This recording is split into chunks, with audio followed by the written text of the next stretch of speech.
大家好，我是漫步魔兽世界泰坦时光服索拉茶盆地双彩有6个无限刷新点，今天漫步来给大家一一分析。第一个位置位于地图右下角，大概4点钟位置，这里有4到5个草药刷新点。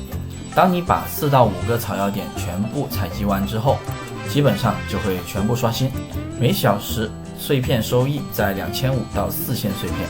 ，20加永恒生命，草药若干。位置2位于左下角7点钟位置，这里有3到4个草药刷新点，有很多矿，收益在2.2到3.2之间的碎片，永恒生命大概在16加。第3个位于5点钟位置，有3个草药刷新点，这里主要是卷单，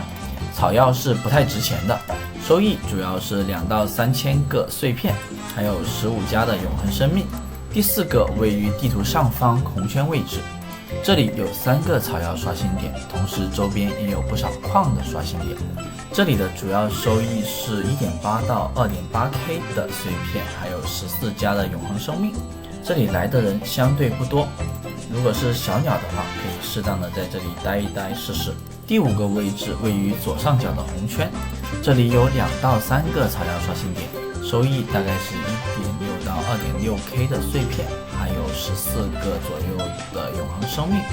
这里经过的人是非常多的，要注意小心被 PVP。第6个位置位于地图红圈中间位置，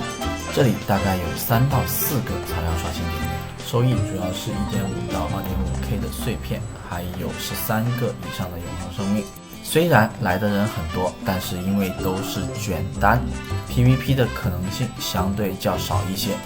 以上6个点均是因为动态刷新，人多的时候才能无限刷新，人少的时候还是要正常飞来飞去采集的。